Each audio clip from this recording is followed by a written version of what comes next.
हर नमः परापते शिव हर हर महादेव।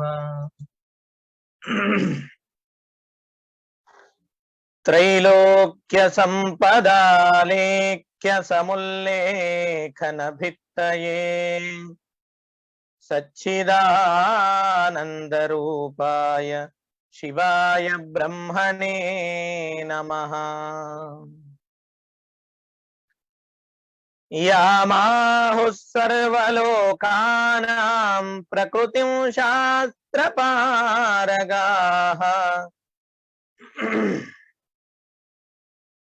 तां धर्मचारिणीं शम्भोः प्रणमामि परां शिवाम्। यस्य स्मरणमात्रेण नृणां मुक्तिः करस्थिता तं वन्दे जगदाधारं विश्वाराध्यं जगद्गुरुम्। ॐ नमः प्रणवार्थाय शुद्धज्ञानैकमूर्तये निर्मलाय प्रशान्ताय तस्मै श्री गुरवे नमः। श्री गुरुभ्यो नमः। प्रप्रथमतः वेद वेदांगे इतिहासागम सर्वशास्त्र सुप्रसिद्ध श्रीमद विमल वीरशैव धर्म संस्थापनाचार्य वर्य जगदादि जगद्गुरु मूल पंचाचार्यों के दिव्य पावन पवित्र चरण कमलों में अनंतानंत भक्ति पूर्वक साष्टांग दंडवत प्रणिपात करते हुए विश्व शांति तथा लोक कल्याण के महासंकल्प को लेकर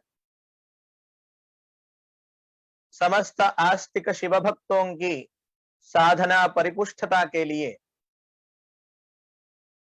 हर रविवार चल रही श्री सिद्धांत शिखामणि धर्मोपदेश इस कार्यक्रम में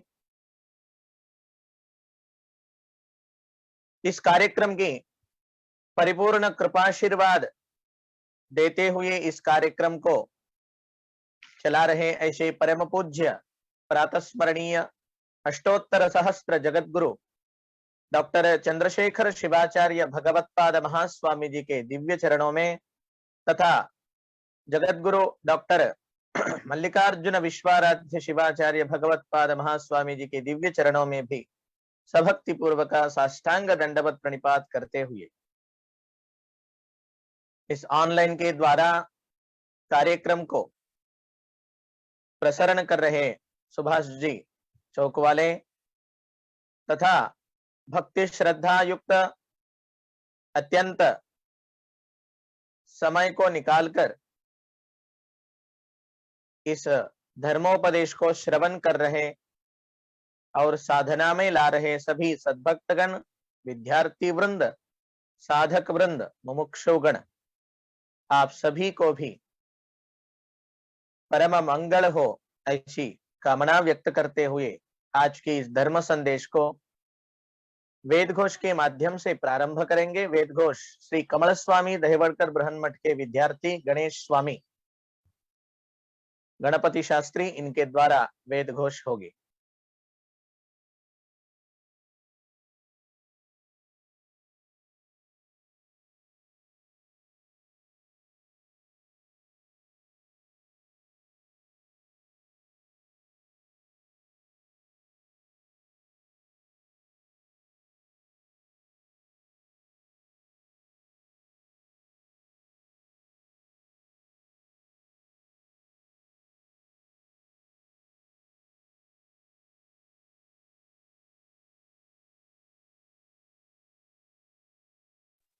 श्री गणेश शारदा गुरुभ्यो नमः।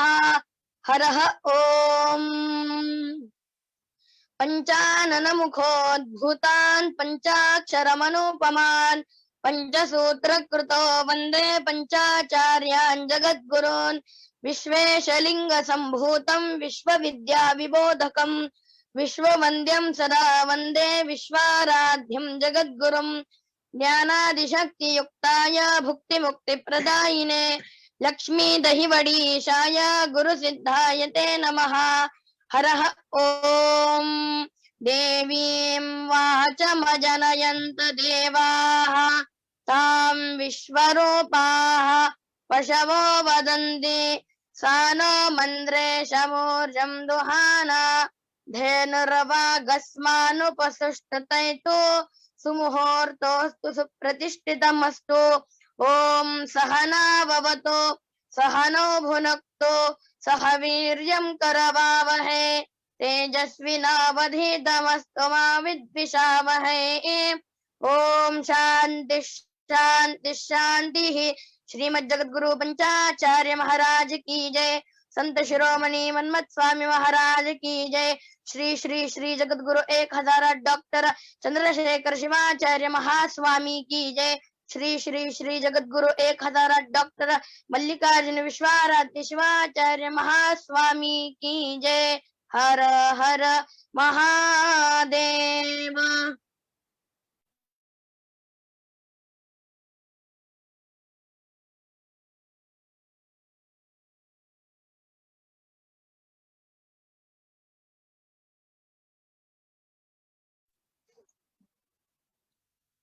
अत्यंत सुंदर व सुस्वर युक्त वेदघोष संपन्न किए छात्र को शुभाशीर्वाद रहे ऐसे महास्वामी जी के चरणों में प्रार्थना करते हुए हर रविवार हम लोग श्री सिद्धांत शिखामणि के धर्म संदेश के श्रवण कर रहे हैं और पिछले रविवार जगद्गुरु रेणुक भगवत पादाचार्य के उपदेश अगस्त्य महामुनि को देते हुए एक ही मानव है और एक ही परमात्मा है, जीवात्मा को परमात्मा तक पहुंचने में इतने सारे मार्ग की क्या आवश्यकता है इत्यादि प्रश्नों की समाधान जगद्गुरु रेणुक भगवत पादाचार्य के अमृत उपदेश को हम सुने हैं, विचार किए हैं। आगे जाकर के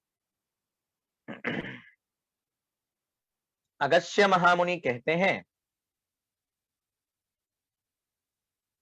इतने सारे मार्ग में कौन सा मार्ग हम हमारे जीवन उद्धार के लिए किस पथ पर हमें चलना चाहिए और कौन सा मार्ग उत्कृष्ट माना जाता है। ऐसे प्रश्न करने पर शैव तंत्रमिति प्रोक्तम सिद्धांताख्यम शिवोदितम सर्व वेदार्थ रूपत्वात् प्रामाण्यम वेदवित् सदा। जो पांचरात्र सांख्य योग इत्यादि शास्त्र है, सिद्धांत है, वे वेद का एक देश को लेकर के, एक भाग को लेकर के अपना सिद्धांत को चलाते हैं और शैव शास्त्र जो है ये पूर्ण रूप से वेदमय है। यानी वेद में और इस सिद्धांत में कोई भी प्रकार के भेद नहीं है, वेदमय है। ऐसे शैव तंत्र जो है इसे सिद्धांत भी कहते हैं और यह वेद के तरह ही सर्व रूप में यह प्रमाण माना जाता है। इस भारत देश में कुछ सिद्धांत में वेद होता है, कुछ सिद्धांत जो है वेद को ही प्रमाण मानने वाले हैं और कुछ सिद्धांत जो है आगम शास्त्रों को ही प्रमाण मानने वाले हैं। जो वेद को प्रमाण मानते हैं वे लोग आगम को स्वीकारते नहीं, आगम शास्त्रों को जो प्रमाण मानते हैं तो वेद को स्वीकारते नहीं। मगर यह वीरशैव सिद्धांत एक ऐसी सिद्धांत है, यह आगम शास्त्रों को भी प्रमाण मानते हैं और वेद शास्त्रों को भी प्रमाण मानते हैं। वेद आगम सिद्धांतों की समानता समन्वय सिद्धांत ही यह वीरशैव सिद्धांत कहलाता है।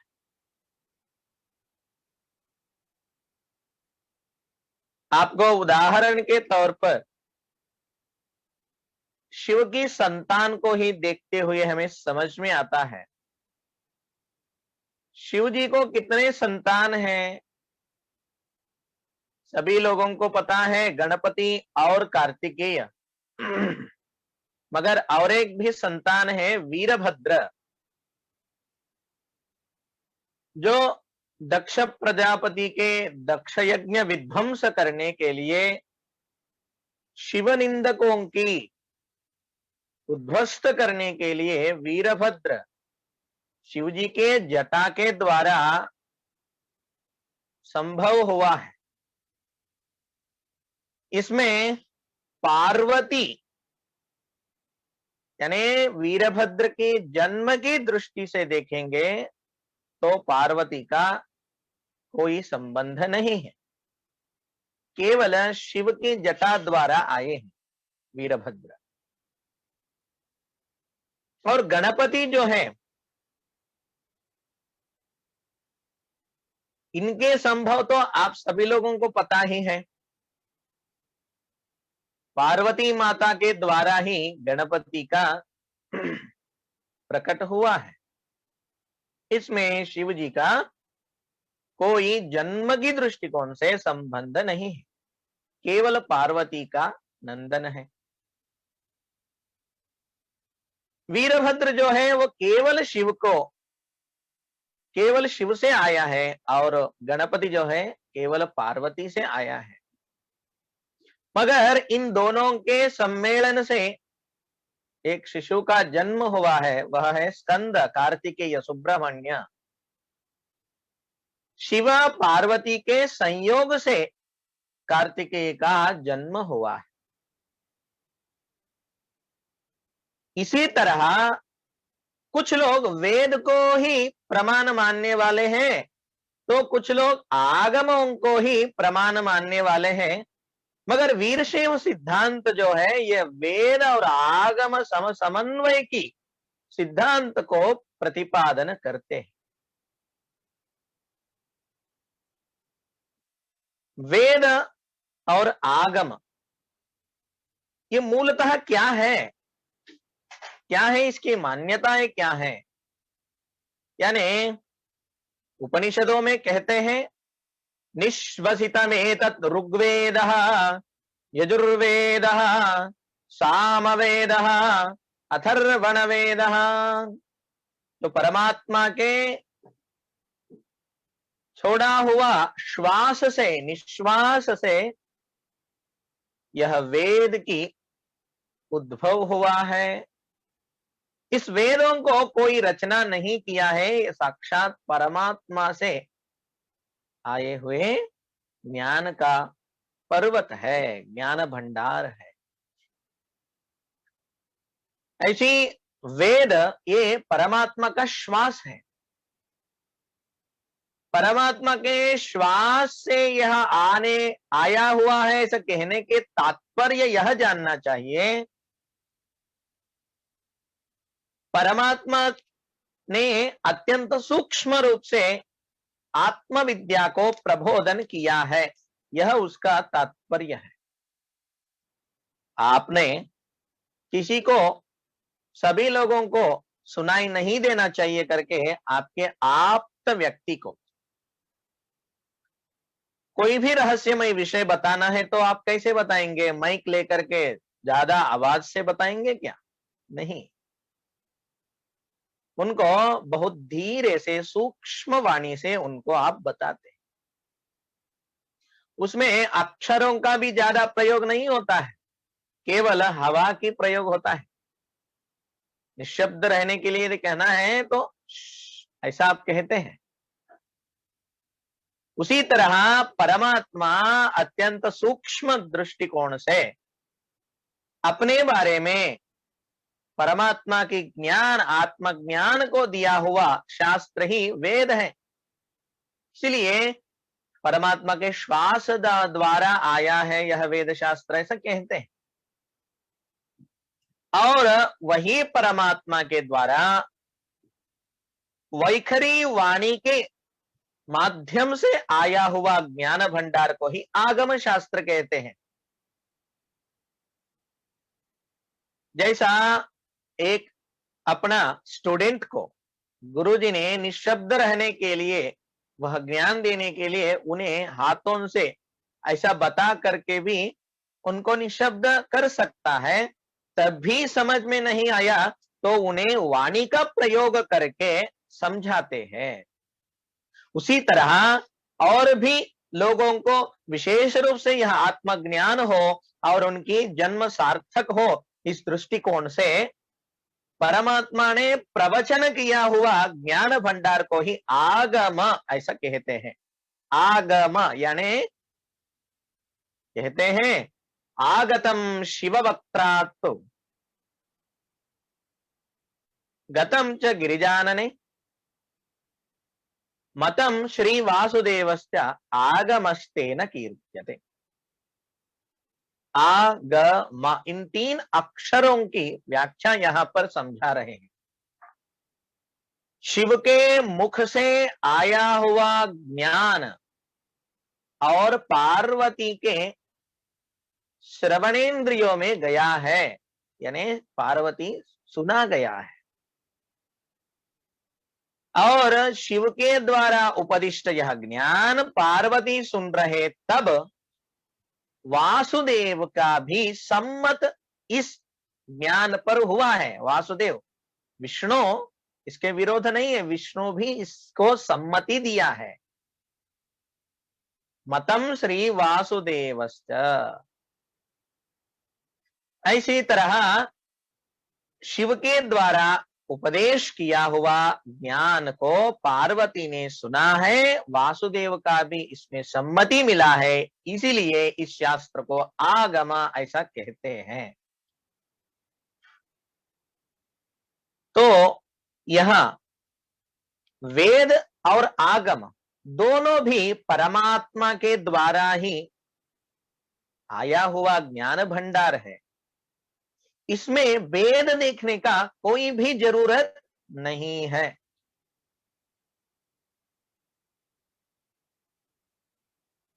जहां जहां ऐसे भेद होकर के संकुचित्व आता है, उन सभी जगहों में वीरशैव सिद्धांत जो है समन्वय सिद्धांत को प्रतिपादन करते हुए उस समस्या को दूर करती है। यही है वीरशैव सिद्धांत का वैशिष्ट्य। संदर्भ आया है इसलिए कहते हैं, जहां जहां विरोधाभास होता है, बहुत प्रकार के सिद्धांत हैं। अपने सिद्धांत को प्रतिपादन करने के लिए दूसरे सिद्धांत को खंडन करते हैं, खंडन करके अपना सिद्धांत को मंडन करते हैं। हमारा ही अच्छा है, आपका अच्छा नहीं है। हमारा सिद्धांत ही पूर्ण है, आपका सिद्धांत अपूर्ण है। ऐसे जहां जहां झगड़ाएं उत्पन्न होते हैं, उन सभी जगहों में वीरशैव सिद्धांत जो है आपका भी सही है कुछ हद तक, और आपका भी सही है कुछ हद तक। दोनों का भी सही है, क्योंकि आप दोनों का भी परमात्मा से आया हुआ वाणी है। इसलिए किसी को कोई भी अवहेलना नहीं करना चाहिए, किसी का सिद्धांत को खंडन नहीं करना चाहिए। ऐसी एक महान उपदेश वीरशैव सिद्धांत में हमें देखने को मिलता है और किसी सिद्धांत में नहीं मिलता। इसलिए जगतगुरु रेणुका भगवत पादाचार्य जी को समन्वय मूर्ति ऐसा कहते हैं साहित्य में। आप देखिए, उदाहरण के तौर पर समाज में कोई दो लोग झगड़ रहे हैं तो उन दोनों के बीच में एक व्यक्ति आता है और उन दोनों का समस्या को सुनकर दोनों का समस्या दूर करके दोनों में ऐक्यता लाने की प्रयत्न करता है। उन्हें हम मार्गदर्शक या न्याय मूर्ति इत्यादि हम संज्ञाओं से बुलाते हैं। तो आप बताइए, दोनों झगड़ने वाले लोग श्रेष्ठ हैं या उन दोनों का समस्या को दूर करके उन दोनों में ऐक्यता को लाया हुआ व्यक्ति श्रेष्ठ है? निश्चित तौर पर दोनों को मार्गदर्शन किया हुआ व्यक्ति ही श्रेष्ठ माना जाता है। जितने भी सिद्धांत हैं, अगस्त्य महामुनि पूछते हैं, जितने भी सिद्धांत आप कहे हैं इन सभी सिद्धांतों में उत्कृष्ट कौन सा है? हमें जिस पथ पर जाने पर हमारा जीवन धन्य होगा, ऐसे प्रश्न पर वे कहते हैं शिवान शिवान शिवान वे कहते हैं दोनों के भेद को दूर कराकर दोनों में समन्वय की दृष्टिकोण लाने वाला व्यक्ति जैसा श्रेष्ठ होता है समाज में, उसी तरह सभी सिद्धांत अखंडनीय है, मान्य है। उनमें भी उत्कृष्ट सिद्धांत यानी वह शिव धर्म है, वीरशैव सिद्धांत है। उदाहरण के तौर पर वेद कहां कहां पर होता है और वीरशैव सिद्धांत कैसे समन्वय करता है, इसे हम समझेंगे। इस जगत में जो भी आस्तिक जन है उनमें कुछ भेद है।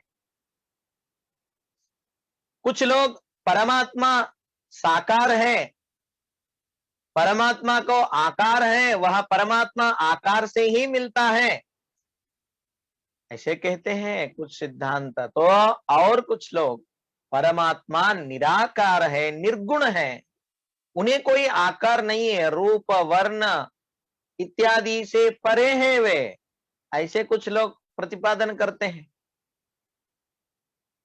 ऐसे साकार परमात्मा, निराकार परमात्मा, ये दोनों भेद से लोग बहुत खंडन मंडन करते हुए झगड़ते रहते हैं।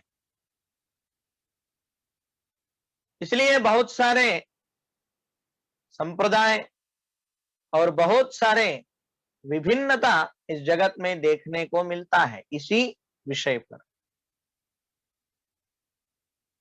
मगर वीरशैव सिद्धांत जो है ये दोनों भी सत्य मानता है, परमात्मा साकार भी है और परमात्मा निराकार भी है। केवल निराकार ही है ऐसा कहने पर, केवल साकार ही कहने पर समन्वयता उत्पन्न नहीं होता है। इसीलिए दोनों भी सत्य हैं ऐसा कैसे कह सकते हैं? आप एक तो मानिए, दोनों कैसे मानेंगे कहने पर आप लोग विचार कर सकते हैं। जो वीरशैव सिद्धांत में आराध्य दैव है गुरुलिंग जंगम, उनमें जो लिंग है, यह लिंग का परिकल्पना को आप विचार कीजिए। यह साकार भी है और निराकार भी है। निराकार क्यों है? यानी उसमें करचरणादि मानव देह रूप उसमें दिखाई नहीं पड़ता है। लिंग एक प्रकार की निराकार रूप को दर्शाता है। जैसा भगवान शिव के त्रिशूलधारी मूर्ति को आप देखेंगे तो मनुष्य के जैसा है, करचरणादि मुख इत्यादि शरीर धारण है, वो साकार हो गया। मगर लिंग को आप देखिए वैसा नहीं है। लिंग जो है निराकार रूप में भी है और कोई भी आकार नहीं है क्या उसमें? बोले तो कुछ तो गोलाकार प्राणिमट इत्यादि हमें दिखता है, इसलिए वह साकार भी है। ये साकार निराकार भेदत्व को दूर करते हुए परमात्मा साकार भी है और परमात्मा निराकार भी है, ऐसी एक समन्वय सिद्धांत को प्रतिपादन करते हुए मार्गदर्शन करने वाला सिद्धांत यानी वह वीरशैव सिद्धांत है।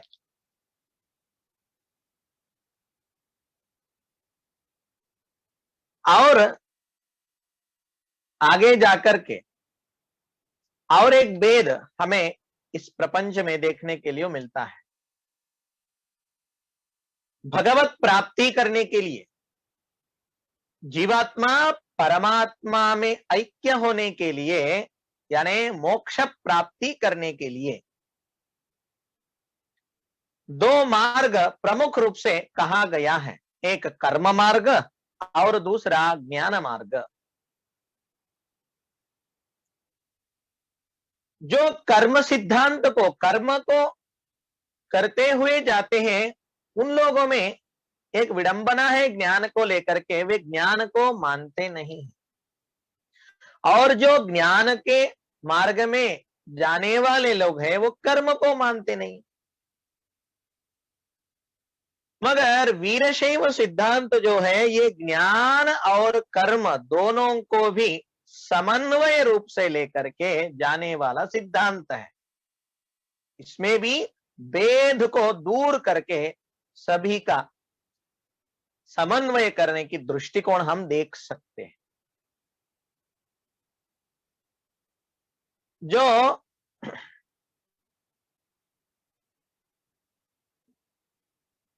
ज्ञान के पथ पर जाने वाले लोग हैं, वे कहते हैं बंधन है, इस बंधन से हम विमुक्त हो गए तो हमारा सब कुछ मुक्ति हमें मिल जाता है।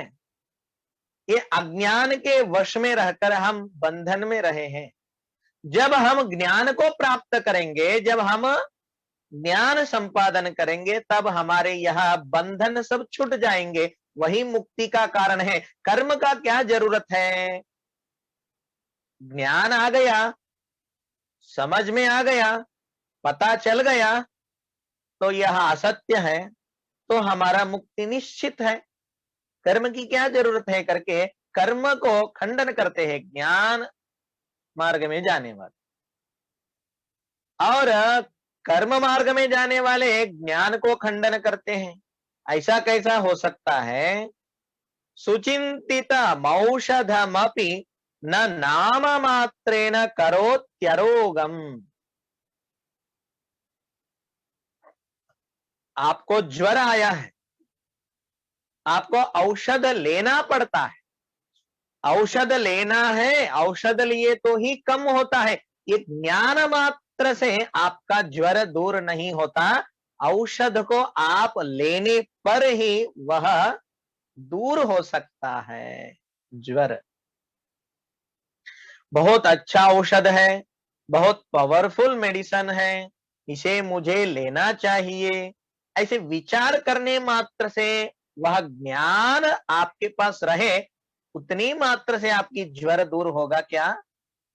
आप वह कर्म करें, औषध को ले, उससे ऊपर पानी ले और वह विधि विधान से आप रहे, तभी आपका शरीर से ज्वर निकल जाता है। इसी तरह बंधन छूटना है तो कर्म करना ही चाहिए, केवल ज्ञान से मुक्ति नहीं मिलता है, ऐसा भी कर्मवाद के लोगों का दृष्टिकोण वे मानते हैं। तो ऐसे दोनों में भी ज्ञान पथ में जाने वाले और कर्म पथ में जाने वाले लोगों में भेद हमें स्पष्ट रूप से दिखाई दे रहा। मगर वीरशैव सिद्धांत जो है ये दोनों भी चाहिए, कर्म सिद्धांत और ज्ञान सिद्धांत। ज्ञान मार्ग कर्म मार्ग दोनों से ही आप भगवत प्राप्ति कर सकते हैं, ऐसे प्रतिपादन करते हैं हमारे वीरशैव सिद्धांत। उसके लिए एक अच्छा सा उदाहरण यहां पर दे रहे हैं, दृष्टांत। अंध पंगुवधन्योन्यम सापेक्षेत ज्ञान कर्मणि फलोत्पत्तौ विरक्तस्तु तस्मात् तद्वयमाचरेत। एक दृष्टांत यहाँ पर कह रहे हैं। अंधा व्यक्ति और लंगड़ा व्यक्ति, यानी जिसे पैर नहीं है, वो चल नहीं पाता है, ये दोनों एक गांव में निवासी है, एक गांव के निवासी है।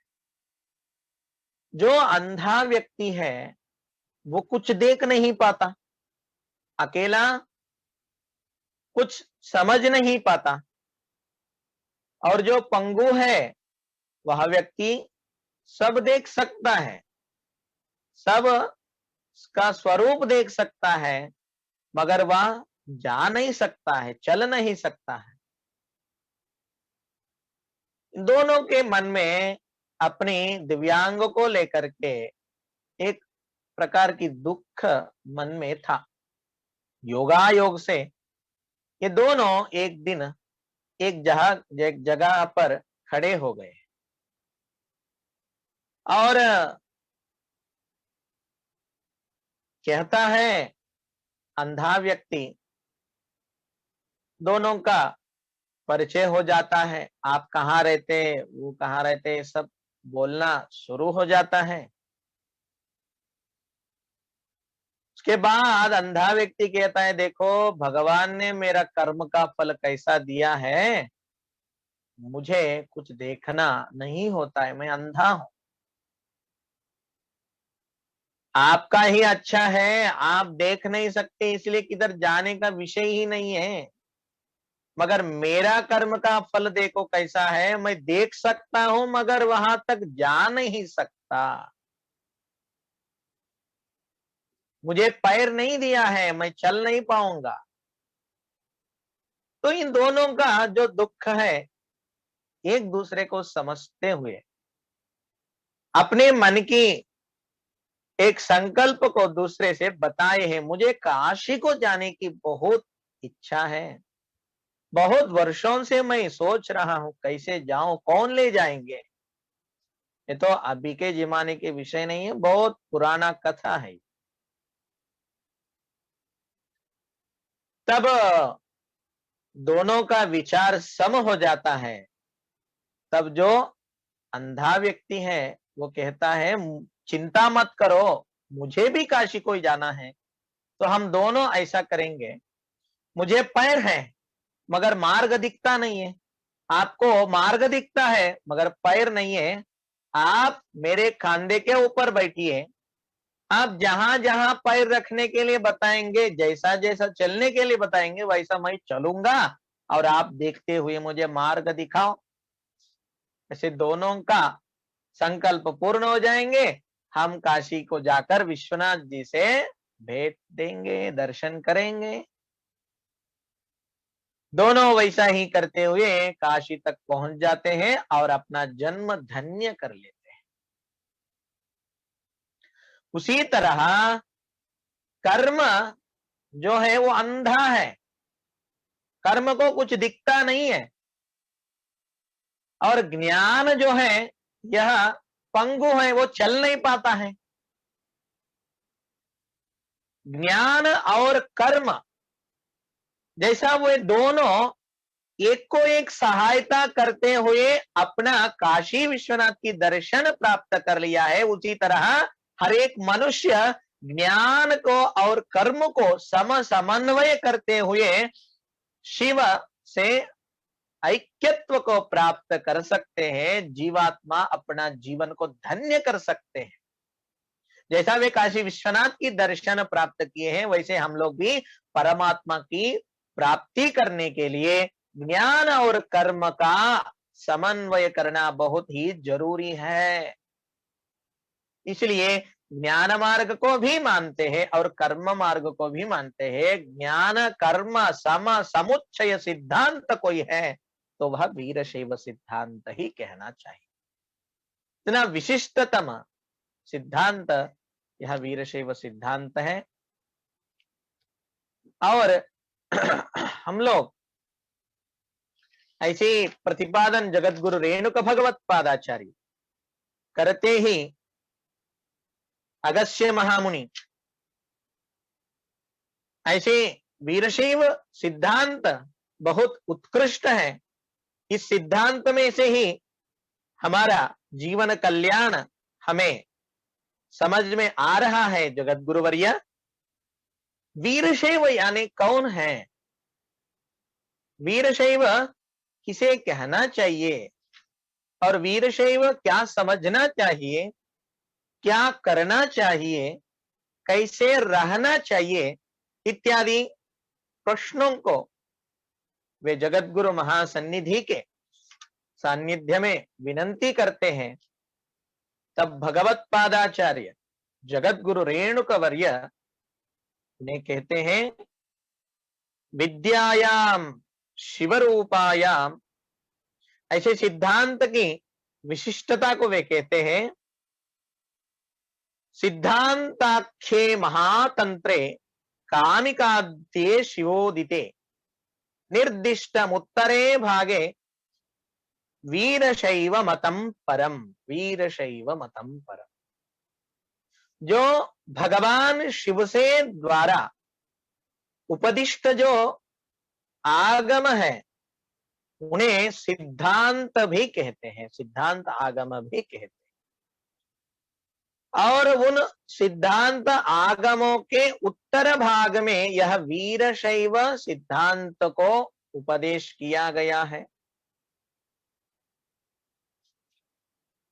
वीरशैव यानी कहते हैं जगत गुरु रेणुकाचार्य, विद्यायाम शिव रूपायाम विशेषाद्रमणं यतः तस्मादेते महाभागाः वीरशैवा इति स्मृताः। वीरशैव यानी कौन है? कहते हैं आगे, विशब्देनोच्यते विद्या शिवजीवैक्य बोधिका तस्यां रमन्ते ये शैवाः वीरशैवास्तु ते मताः। जो व्यक्ति, यह वीरशैव की व्याख्या में कहते हैं, वीर और शैव दोनों शब्दों का समन्वय से यह शब्द की रचना हुआ है। वीर और शैव, शैव यानी शिव की उत्कृष्ट भक्ति करने वाला भक्त, शिव भक्त। वीर क्या है? वीर का मतलब हम लोग बहुत कुछ समय पे यहाँ पर यह शब्द को उपयोग करते हैं।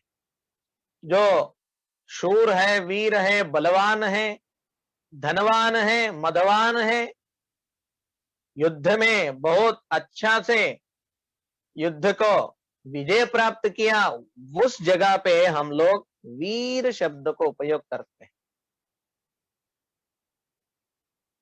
एक व्यक्ति था, अपना शूरता को, वीरता को अपने धर्मपत्नी से कहता था। युद्ध करके आया है और घर में कहता है, मैं आज 100 लोगों के हाथ काट दिया। पत्नी बहुत खुश हो जाती है, बाबा बाबा आप कितना वीर है, 100 लोगों का हाथ काट दिए। हाँ, 200 लोगों का पैर काट दिया। ये कोई सामान्य बात है क्या? 200 लोगों का पैर काट दिया, आप महान वीर हैं क्या?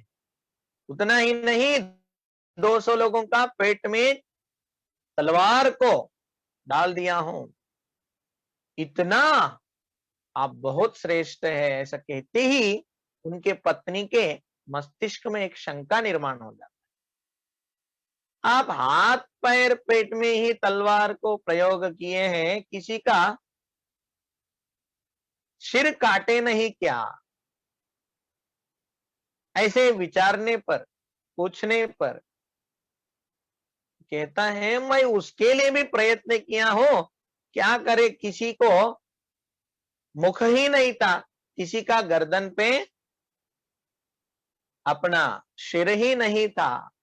ऐसा कहने पर वो समझ जाती है सबका सिर काटा हुआ शवों के ऊपर इन्होंने अपना वीरता को दिखाया है, ऐसी कोई वीरता होती है क्या, ऐसा कहकर छोड़ देते हैं। यानी यहां पर वीर का मतलब कोई देह से नहीं, कोई देह की बल से नहीं, वीरत्वमस्य न धनेन न वा बलेन नो कार्यतश्च विहितं गुहायां वीरस्तुरीय इति शंकर भाषणेन श्री वीरशैव मतगान न परोति कश्चित्। वीर यानी कोई धन से हो सकता है, वह वीर नहीं, कोई देह की बल से हुआ होगा, वह वीरता को यहां नहीं बता रहे हैं। जो शिव परमात्मा में अत्यंत उत्कृष्ट परम प्रेम रूपा भक्ति को, भक्ति की वीर जिसके अंदर है, वह वीर यहां पर बता रहे हैं। और ऐसा वीर जो शिव भक्त है, यानी उत्कृष्ट वीर भक्ति जिसके अंदर है, वैसा शिव भक्त को वीरशैव वीरशैव ऐसा कह रहे हैं। आगे जाकर के दूसरा श्लोक में बता रहे हैं, वी और रा इन दोनों अक्षरों का, वी यानी विद्या, र आने उस विद्या में रममान होना रे। यानी विद्या कौन सी प्रकार की विद्या, जो शिव जीवैक्य प्रबोधन करने वाले जो विद्या है। वेदांत जन्यम यद ज्ञानम विद्येति परिकीर्त्यते। आत्मज्ञान को प्रदान कर कर शिव परमात्मा से ऐक्य होने वाले जो शिव ज्ञान विद्या है, शिवाद्वैत विद्या है, उस विद्या में रममान होने वाले जो भक्त है, शिव भक्त है, उसे वीरशैव ऐसा कहना चाहिए। ऐसी मार्गदर्शन जगत गुरु रेणुका भगवत पादाचार्य अगस्त्य महामुनि के द्वारा हम सभी लोगों को दे रहे हैं। दार्शनिक दृष्टिकोण से वीरशैव क्या समझे, क्या समझने पर वह वीरशैव हो सकता है, यह बताए हैं। यानी हमेशा विद्या में रममान होना चाहिए, यह समझ शिव भक्त में होना चाहिए, और शिव परमात्मा में उत्कृष्ट वीर भक्ति होना चाहिए, तभी वह शिव भक्त वीरशैव हो सकता है। यह दार्शनिक परिभाषा हो गया है। और दूसरा धार्मिक परिभाषा, धार्मिक परिभाषा में भी वीरशैव कैसा रहे, वीरशैव क्या करे, इस विषय को प्रतिपादन करते हैं। यो हस्तपीठे निजमिष्टलिंगम विन्यस्य तल्लीन मनः प्रचारः बाह्यक्रिया संकुल निस्पृहात्मा संपूजयत्यंग सवीरशैवः। स्कांद पुराण में यह श्लोक हमें दिखता है, जो गुरु के मन को प्रसन्न करने तक, गुरु की कृपा प्राप्त होने तक सेवा करते हुए, सद्गुरु की कृपा से देह शुद्धि, मन शुद्धि, कारण शरीर का शुद्धि करते हुए, तनुत्रयों में इष्टलिंग, प्राणलिंग, भावलिंग की धारणा करते हुए, वेदा दीक्षा, क्रिया दीक्षा, मांत्री दीक्षा को प्राप्त करते हुए, जो अनुनित्य कम से कम एक बार तो भी, दिन में एक पर्याय तो अपने वाम कर पीठ में उस इष्टलिंग को रखकर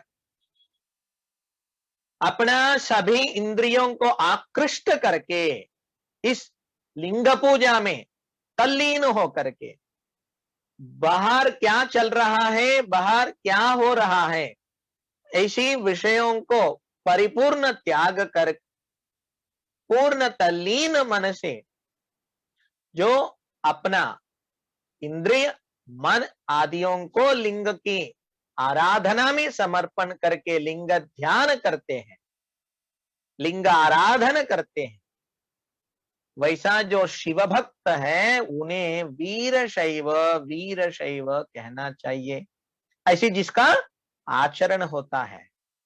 यह धार्मिक परिभाषा में वीर शैव का मतलब है। और तीसरा दृष्टि को भी यहां पर समझाना जरूरी है, सामाजिक परिभाषा। सामाजिक दृष्टिकोण से वीर शैव का कैसे समन्वय होगा, क्योंकि समाज में एक तरह के लोग नहीं रहते हैं, एक प्रकार के विचार समविचार वाले लोग नहीं रहते हैं। कुछ लोगों को और कुछ तत्व के ऊपर अपना निष्ठा होता है। तो समाज में वीरशैव कैसा रहता है, तो कहते हैं संस्कृत का एक ग्रंथ है क्रियासार नामक,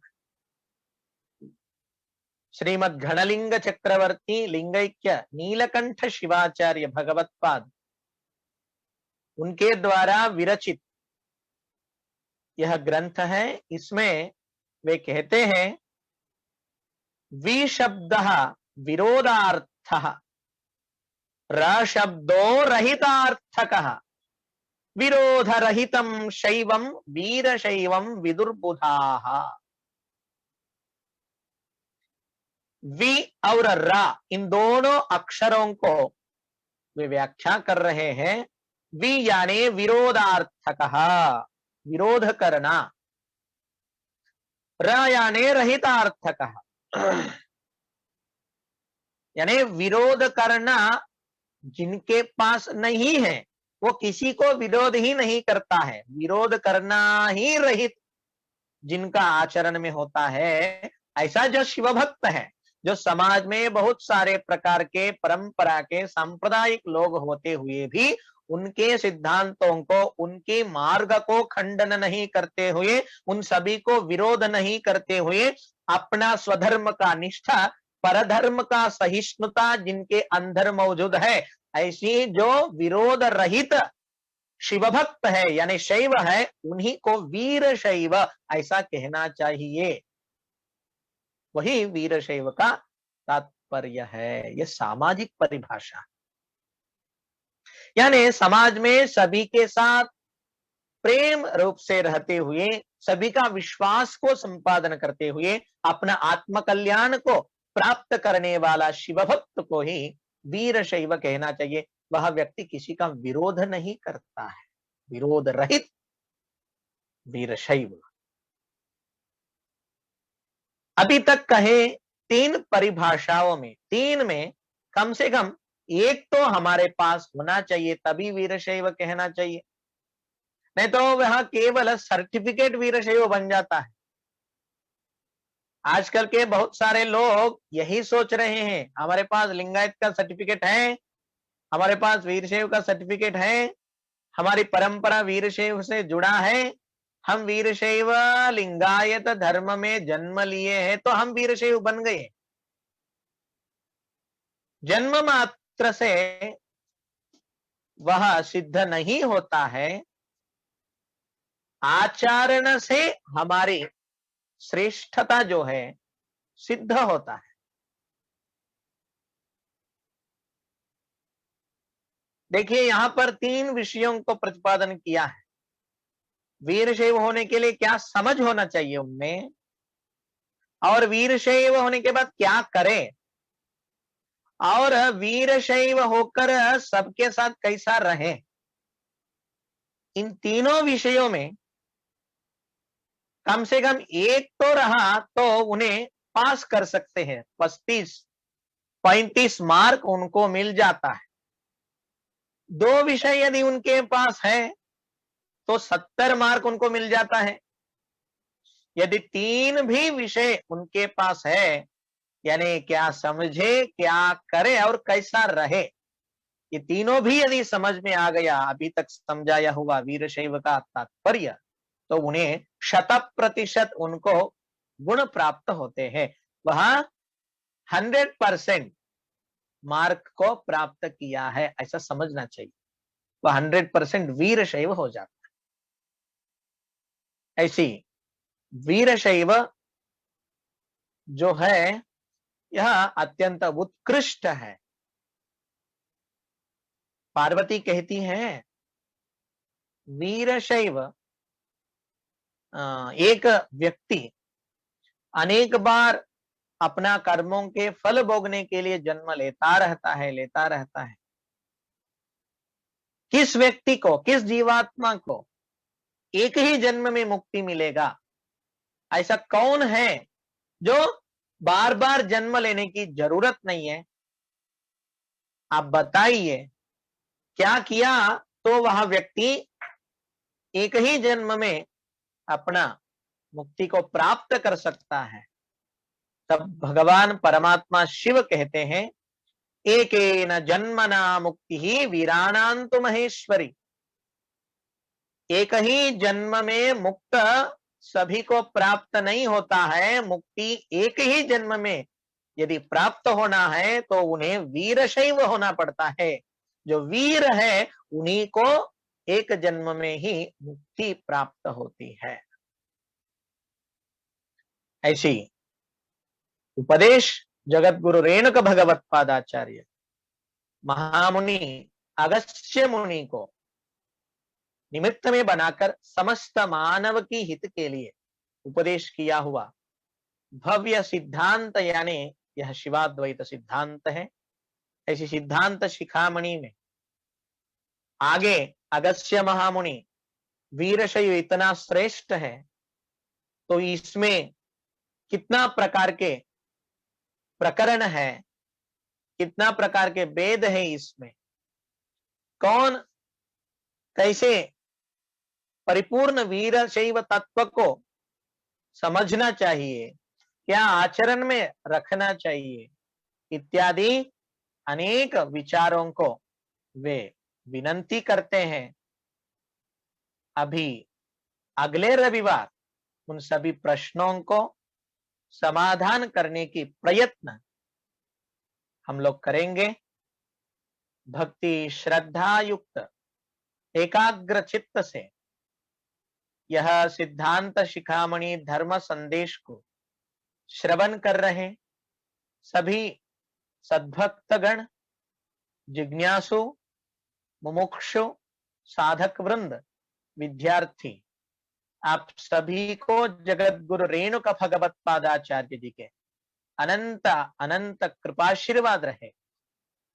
और सभी लोगों से यह सूचना है, हिंदी भाषा में यह प्रवचन होने का यही कारण है कि ताकि ज्यादा से ज्यादा लोगों तक यह सिद्धांत समझ में आए, सभी को प्रचार हो। इसलिए आप लोग सुनकर वैसा ही न रहते हुए जितने भी आपके सुपरिचित लोग हैं उन सभी तक यह संदेश को पहुंचाइए, क्योंकि यह सिद्धांत शिखामणि ग्रंथ को पढ़ने से, सुनने से, समझने से, आचरण करने से हमारा जीवन परमानंद को प्राप्त करती है, जो मनुष्य को चाहिए, हर एक व्यक्ति को चाहिए। ऐसी परमानंद, सभी दुखों का निवृत्ति, परमानंद का प्राप्ति आप लोग सुनिए, समझिए और सभी लोगों तक इस विषय को, संदेश को पहुंचाइए। ऐसी सभी लोगों से सूचना करते हूं।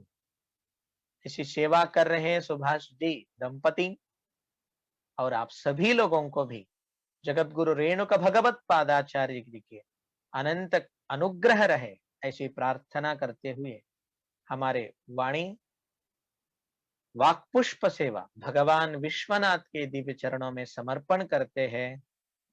ओम शांति शांति शांति।